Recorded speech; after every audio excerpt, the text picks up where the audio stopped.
The first $100,000 feels impossible to most people, not because you're lazy, not because you're unlucky, but because this stage doesn't just test how much you earn, it tests how you. In the beginning, money moves painfully slow. Every dollar depends entirely on your effort. If you work, you get paid. If you stop, everything stops. Mistakes feel expensive. Progress feels invisible. And your brain starts asking dangerous questions like, is this even worth it? This is why most people never reach their first $100,000. Not because they can't, but because this phase rewires who you are before it ever grows your money.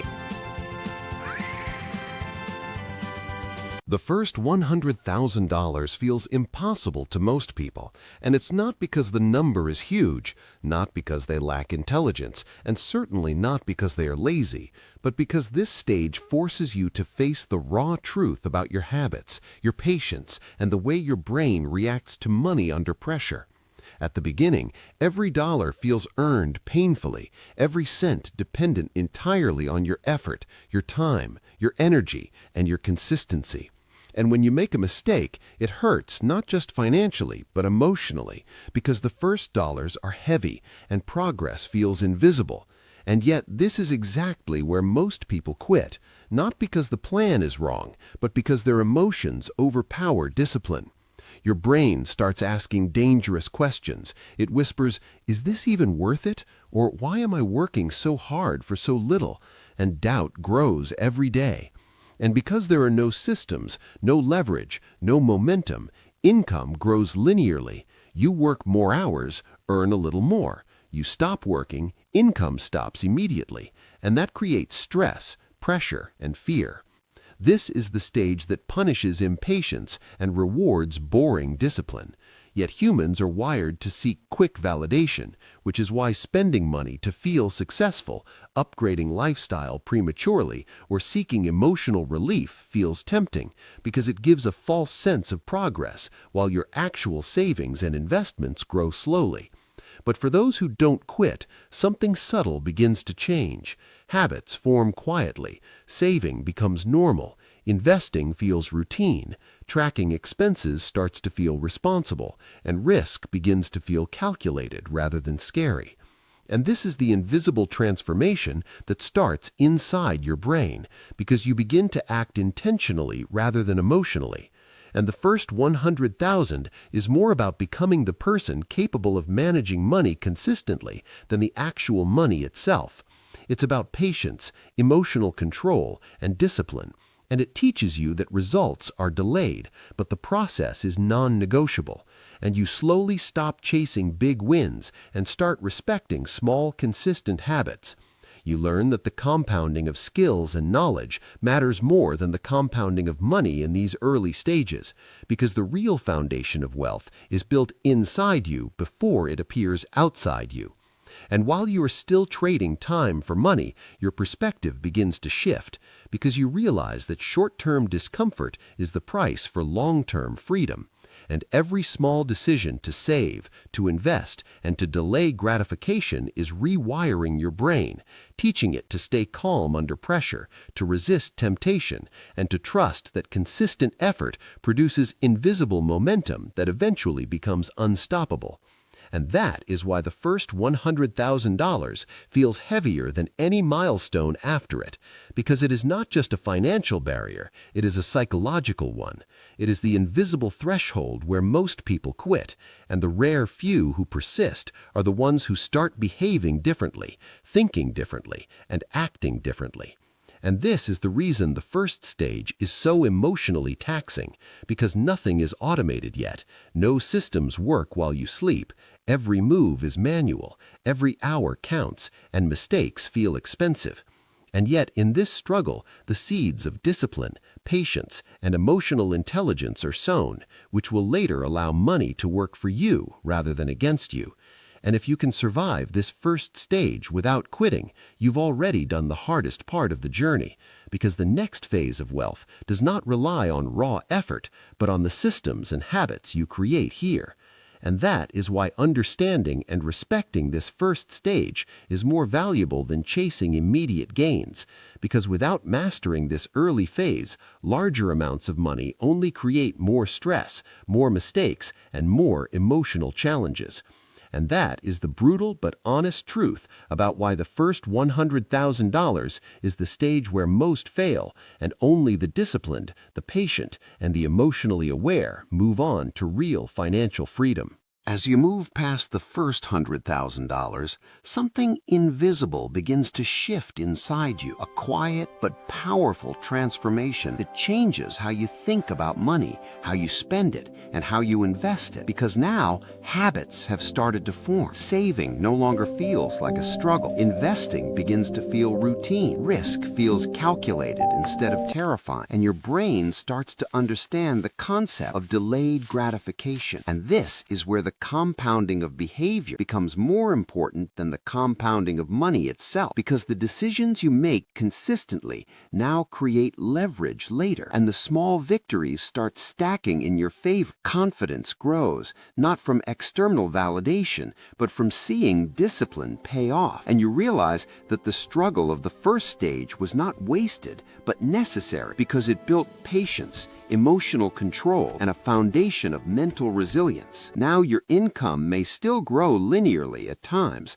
but you no longer panic when results are slow, because your identity has shifted. You are no longer someone who reacts impulsively. You are someone who acts intentionally, and opportunities that once seemed random now appear because you are prepared, because preparation and habit attract opportunity. And this is when momentum starts. And once momentum begins, it magnifies everything. Small actions now have larger effects, and you start to see how systems, consistency, and small daily decisions create long-term impact. And you stop comparing yourself to others, because your focus is on your own path, your own discipline, and your own growth. And the patience you learned in the first stage allows you to make decisions calmly, without fear or ego. And this is where investing becomes powerful, because risk is no longer scary. Calculations are precise, and you stop gambling on luck. Instead, you leverage your knowledge, your habits, and your systems to grow wealth reliably. And at this stage,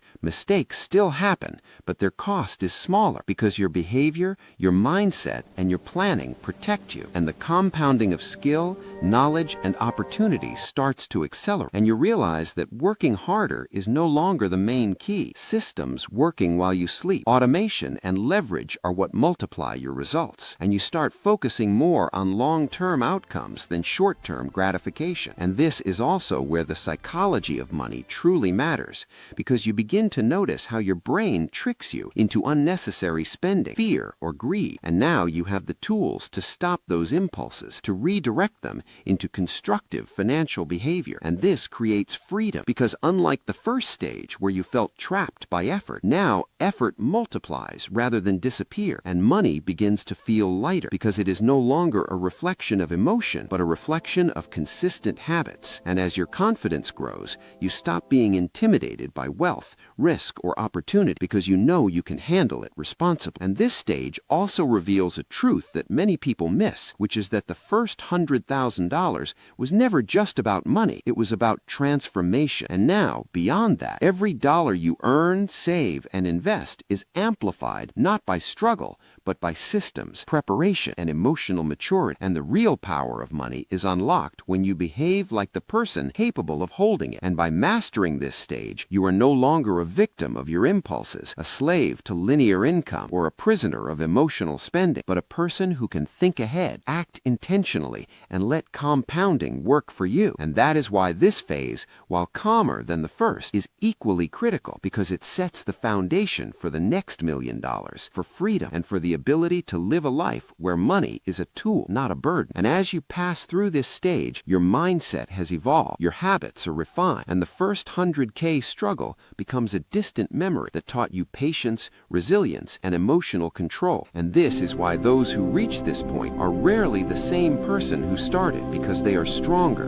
and ready to grow wealth far beyond what they once imagined possible. Once you enter the final stage of this journey, where the first 100,000 is behind you, and habits, systems, and emotional control have been established, money begins to behave differently, because now the leverage of your consistent behavior multiplies every action, every decision, every investment, and every effort. And suddenly, you realize that wealth is no longer a direct result of effort, but a reflection of preparation, mindset, and disciplined habits. habits. And the freedom that comes with this understanding is profound because you are no longer trapped by linear income or the stress of watching every dollar. You understand that compounding is working silently for you, that systems are operating even while you sleep, and that your brain has been rewired to act intentionally rather than react impulsively. And this stage also exposes one of the greatest truths about money that most people never learn, which is that your behavior, emotional control, and preparation are worth more than any amount of income or luck. And when you finally grasp this, you begin to make decisions that feel effortless, but are actually the result of years of consistent practice, patience, and small, invisible victories. And opportunities that once felt random now appear because you are prepared, because your mindset and habits attract growth naturally. And this is when wealth begins to multiply exponentially without you having to work 10 times harder, because systems, leverage, and emotional intelligence now work in your favor, and the mistakes you make no longer feel devastating because you have learned how to manage risk, control impulses, and respond calmly under pressure. And this stage also highlights the importance of identity in wealth, because the person you are at this stage determines how far your money can grow. And anyone who reaches this point without changing internally will find that external wealth cannot bring freedom, whereas someone who has mastered habits, patience, and emotional control can scale wealth far beyond what seemed possible at the start. And now, beyond strategy and skill, the real difference comes from mindset, because consistent behavior, clear systems, and calm decision-making allow you to leverage compounding, not just financially, but psychologically, socially, and professionally. And this is why many people who reach 6 or 7 figures continue to grow rapidly, because the first 100,000 was never the real challenge. The real challenge was becoming someone capable of handling wealth. And now, having mastered this, you realize that money is no longer heavy, no longer stressful, and no longer linear, but cooperative, multiplying silently as a reflection of your preparation, your patience, and your identity. And the first stage of struggle that once felt unbearable now becomes the foundation of freedom, because the lessons of delayed gratification, consistency, emotional control, and calculated risk have transformed you into someone who can build wealth predictably, intentionally, and sustainably. And at this final stage, every action feels lighter because it is amplified by everything you have built in the previous stages. Every opportunity is recognized and seized because preparation has become instinct, and you finally understand that the first $100,000